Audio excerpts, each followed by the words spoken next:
வணக்கம். இது சமூகத்தின் மதிய நேர பிரதான செய்திகளோடு இணைந்து கொள்ளும் நான் டோரின் புஷ்பராஜா. விரிவான செய்திகளுக்குள் செல்வதற்கு முன்னதாக முதலில் தலைப்புச் செய்திகள். வெகு விரைவில் சிக்கவுள்ள பாதாள குழுக்களின் முக்கிய தலைவர்கள். அனுர அரசு தீவிர நடவடிக்கை. தேசிய பாதுகாப்பு தொடர்பில் அரசாங்கத்திற்கு கற்பிக்க தயார். சரத் வீரசேகர பகிரங்கம். இனிய பாரதி மற்றும் தவசீலன் அதிரடி கைது. கொழும்புக்கு அழைத்து சென்ற சிஐடி. அனுரவுக்கு மக்கள் வழங்கிய ஆணையை கொள்ளையிட்ட டில்வின் பிமல் ரத்நாயக்க சம்பிக்க குற்றச்சாட்டு. பிரபல தேசிய பாடசாலையில் சக மாணவனை கடுமையாக தாக்கிய மாணவன். வவுனியா வடக்கில் தொடரும் காடழிப்பு. அரச தரப்பு எம்பி எடுத்த நடவடிக்கை. தேர்தல் முறைமையில் திருத்தம் வேண்டும். தேர்தல்கள் ஆணையாளர் நாயகம் வலியுறுத்து. யாழ் பொத்துவில் அரச பேருந்து நடத்துனரின் மோசமான செயல். மக்கள் அதிருப்தி.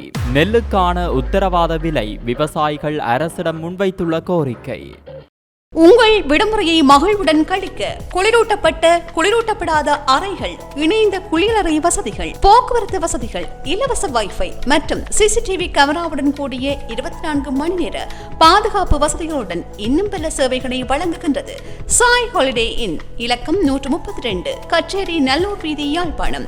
தொடர்புகளுக்கு 0212224615, 0212224616. பாதாள குழுக்களின் முக்கிய தலைவர்கள் வெகு விரைவில் கைது செய்யப்படுவார்கள் என சுகாதார மற்றும் ஊடகத்துறை அமைச்சர் நலிந்த ஜெயதிஸ் தெரிவித்தார்.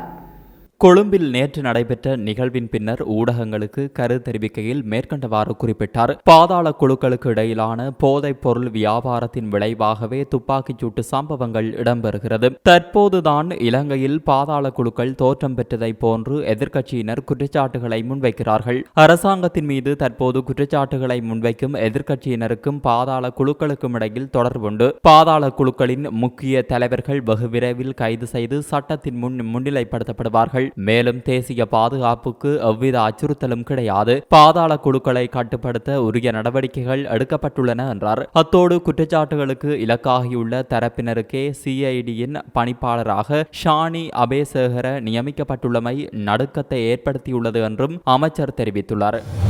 இந்தியாவுடன் கைச்சாத்திடப்பட்டுள்ள பாதுகாப்பு புரிந்துணர்வு ஒப்பந்தத்தால் பாகிஸ்தான், சீனா உள்ளிட்ட நாடுகள் இலங்கைக்கு புலனாய்வு தகவல்களை வழங்குவதை தவிர்க்கின்றன என்றும் தேசிய பாதுகாப்பு தொடர்பில் அரசாங்கத்திற்கு கற்பிக்க தயாராக உள்ளோம் என்றும் முன்னாள் பொதுமக்கள் பாதுகாப்பு அமைச்சர் சரத் வீரசேகர தெரிவித்தார்.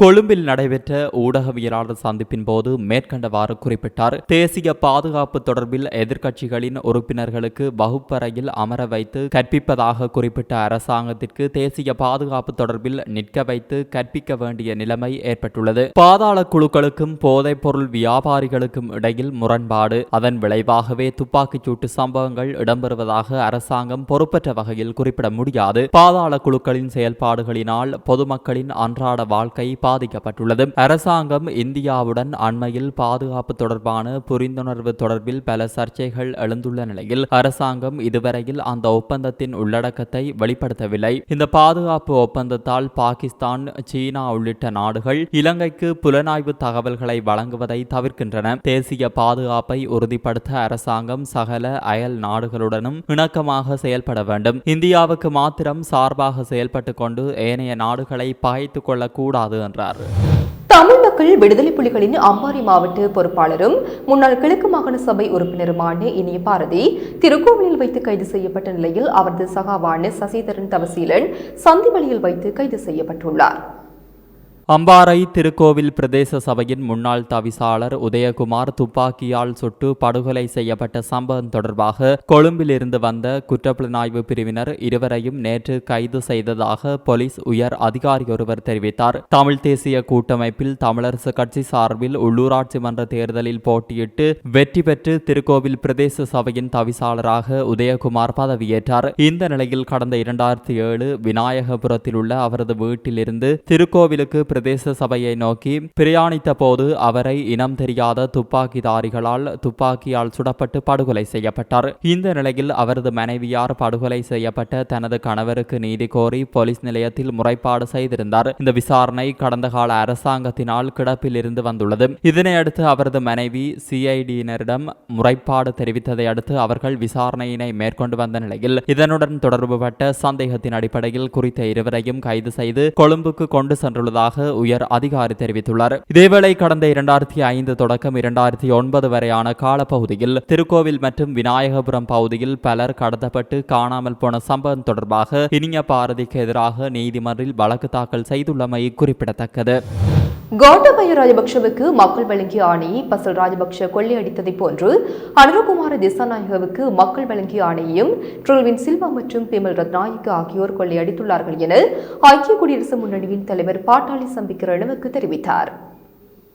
கொழும்பில் நேற்று நடைபெற்ற நிகழ்வில் கலந்து கொண்டு உரையாற்றுகையில் மேற்கண்டவாறு குறிப்பிட்டார். வெளிநாட்டு கடன் சுமையினால் நாடு நிதியியல் ரீதியில் வங்குரோத்து நிலை அடைந்துள்ளது. முன்னாள் ஜனாதிபதி மஹிந்த ராஜபக்ஷ 2007ஆம் ஆண்டு 8.6% $500 மில்லியன் கடன் பெறும்போது அதன் பிரதி விளைவை அவரும் ஆழமாக ஆராயவில்லை. யுத்தம் முடிவடைந்ததன் பின்னர் பாரிய அபிவிருத்தியை மேற்கொள்வதாக குறிப்பிட்டுக் கொண்டு அரச நிதியே பாரிய அளவில் மோசடி செய்யப்பட்டன. 2019 ஆண்டு உயிர்த்த ஞாயிறு குண்டு தாக்குதலை அரசியல் பிரச்சாரமாக்கி கோட்டாபய ராஜபக்ஷ ஆட்சிக்கு வந்தார். கோட்டாவுக்கு வழங்கிய ஆணையை பெசில் ராஜபக்ஷ கொள்ளையடித்திருந்தார். நாடு மிக மோசமான நெருக்கடிக்குள்ளானது. ஜனாதிபதி அனுரகுமார திசாநாயக்கவுக்கு மக்கள் வழங்கிய ஆணையை மக்கள் விடுதலை முன்னணியின் பொதுச் செயலாளர் டில்வின் சில்வா மற்றும் அமைச்சர் பிமல் ரத்நாயக்க ஆகியோர் கொள்ளையடித்துள்ளார்கள். இதன் பலனை அரசாங்கம் வெகு விரைவில் விளங்கிக் கொள்ளும். சர்வதேச நாணய நிதியத்திடமிருந்து கடன் பெற்று நாட்கள்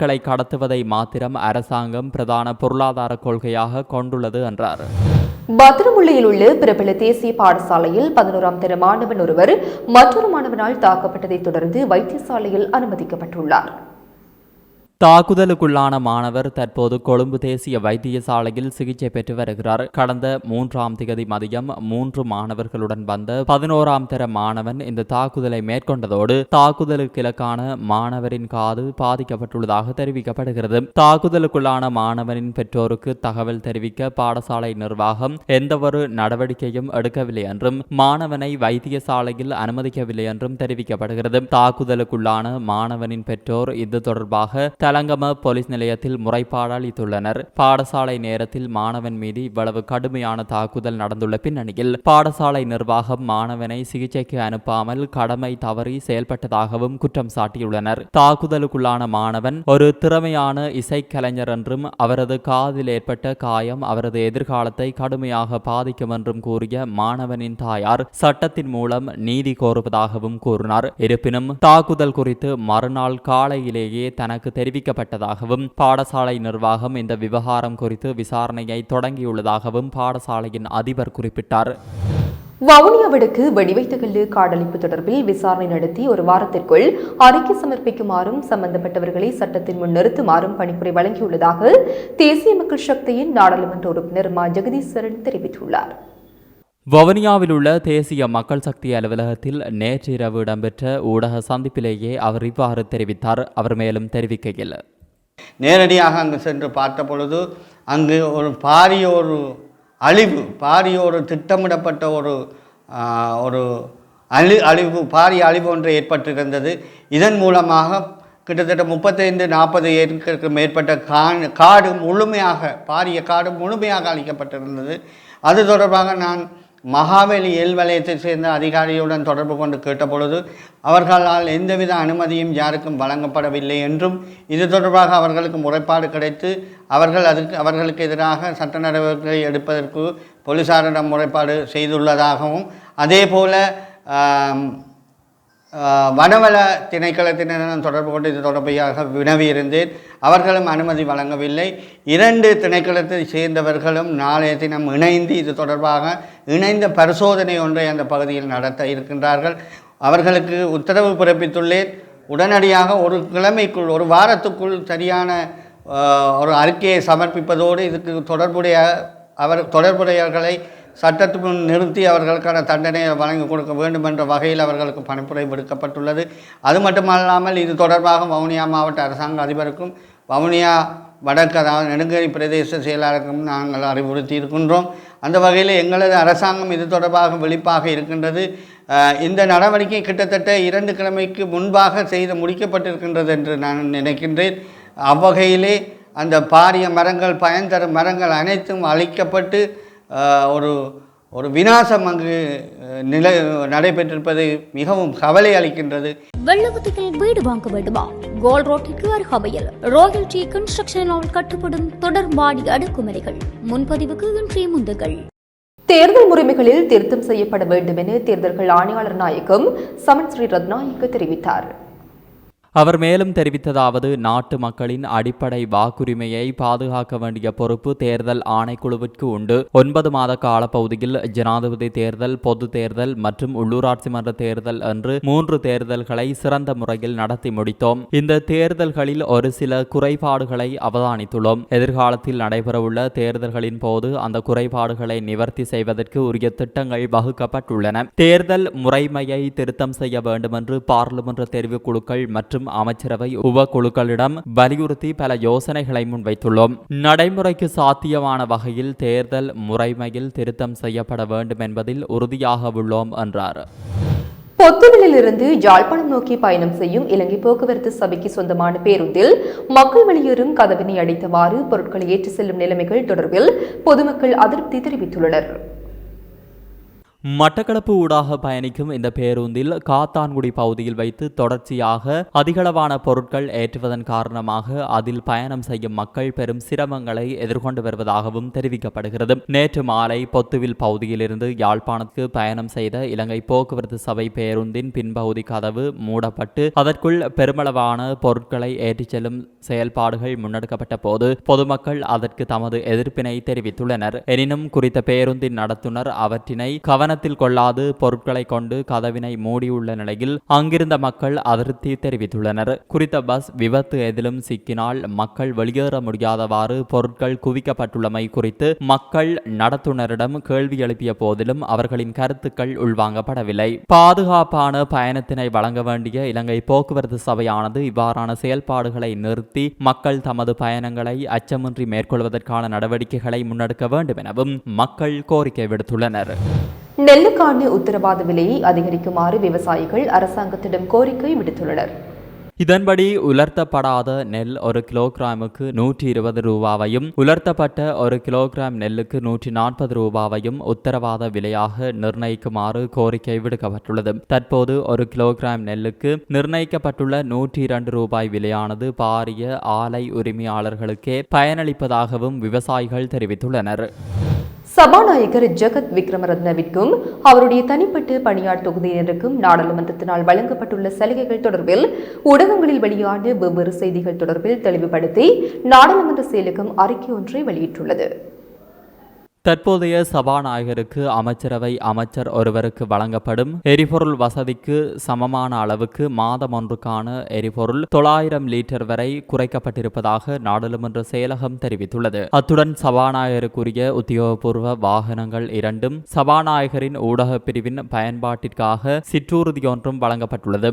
மேலும் நாடாளுமன்றத்தினால் வழங்கப்படும் உணவுக்காக நாடாளுமன்றத்தின் ஏனைய நிறைவேற்று அதிகாரிகளுக்கு சமமாக சபாநாயகரின் தனிப்பட்ட செயலாளரின் மாதாந்த வேதனத்தில் உணவுக்காக நியமிக்கப்பட்ட தொகை அறவிடப்படுவதாகவும் நாடாளுமன்ற செயலகம் குறிப்பிட்டுள்ளது. சபாநாயகருக்கான உத்தியோகபூர்வ இல்லம் அவரின் தனிப்பட்ட நோக்கத்திற்காகவோ அல்லது கூட்டங்களுக்காகவோ அல்லது வேறு எந்த தேவைகளுக்கோ பயன்படுத்தப்படுவதில்லை என்பதுடன் சபாநாயகரின் உத்தியோகபூர்வ சந்திப்புகள் மற்றும் ராஜதந்திர மட்டத்திலான சந்திப்புகள் யாவும் நாடாளுமன்றத்தில் உள்ள சபாநாயகரின் அலுவலகத்தில் இடம்பெறுகின்றன. அத்துடன் சபாநாயகர் தற்போது தற்காலிகமாக வசித்து வரும் கொழும்பு 4 லோரிஸ் ஒழுங்கையில் உள்ள வீட்டிற்கான மாதாந்த வாடகை அவரின் வேதனத்திலிருந்து மாதாந்தம் செலுத்தப்படுவதாகவும் நாடாளுமன்ற செயலகம் தெரிவித்துள்ளது. மூதூர் கல்வி வலயத்திற்கு உட்பட்டு தோப்பூர் அல்ஹம்ட்ரா மத்திய கல்லூரி மாணவர்களால் போதைப்பொருளுக்கு எதிரான விழிப்புணர்வு பேரணி ஒன்று இன்று காலை இடம்பெற்றது. நாம் எல்லோரும் ஒன்றிணைந்து போதைப் பொருளற்ற பிரதேசத்தை உருவாக்குவோம் எனும் தொனிப்பொருளின் கீழ் பேரணி ஏற்பாடு செய்யப்பட்டிருந்தது. போலீசார், பாடசாலை நிர்வாகம், பாடசாலை அபிவிருத்தி சங்கங்களின் ஒத்துழைப்போடு இந்த பேரணி இடம்பெற்றது. இதில் மூதூர் பிரதேச சபை உறுப்பினர் AG நஸ்மியும் கலந்து கொண்டார். பேரணியில் கலந்து கொண்ட மாணவர்கள் போதைப் பொருளுக்கு எதிரான சுலோகங்களை ஏந்தி கோஷங்களை எழுப்பி வீதிகளில் விழிப்புணர்வூட்டி பேரணியாக சென்றனர். தோப்பூர் அல்-ஹம்ரா மத்திய கல்லூரி முன்றலிலிருந்து ஆரம்பமான பேரணி உள்வீதியில் பயணித்து பிரதான வீதியூடாக சென்று மீண்டும் பாடசாலையை வந்தடைந்தது. சட்டவிரோதமாக நாட்டுக்கு கொண்டு வரப்பட்டு 3200 வெளிநாட்டு சிகரெட்டுகளுடன் சந்தேக நபர் ஒருவர் கட்டுநாயக்க விமான நிலையத்தில் கைது செய்யப்பட்டுள்ளார். சந்தேக நபர் கெலேவெல பிரதேசத்தை சேர்ந்த 50 வயதுடையவர் என தெரிய வந்துள்ளது. போலீஸ் போதைப்பொருள் தடுப்பு பணியகத்தின் விமான நிலைய பிரிவு அதிகாரிகளுக்கு கிடைத்த தகவலின் அடிப்படையில் இன்று அதிகாலையில் நடத்தப்பட்ட சோதனையின் போது சந்தேக நபர் கைது செய்யப்பட்டதாக போலீசார் தெரிவித்தனர். விமான நிலைய போலீஸ் போதைப்பொருள் ஒழிப்பு பிரிவு மேலதிக விசாரணைகளை மேற்கொண்டு வருகிறது. இத்துடன் சமூகத்தின் மதிய நேர பிரதான செய்திகள் நிறைவு பெறுகின்றன. தொடர்ந்தும் சமூகத்தோடு இணைந்திருங்கள். இது போன்ற செய்திகளை தெரிந்து கொள்ள சமூகம் நியூஸ் சேனலை சப்ஸ்கிரைப் செய்து அருகில் உள்ள பெல் பட்டனை கிளிக் செய்யுங்கள். மேலும் இது போன்ற செய்திகளை உடனுக்குடன் தெரிந்து கொள்ள சமூகமீடியா.com என்ற இணையதளத்தின் வாயிலாகவும் எங்களுடன் இணைந்திருங்கள்.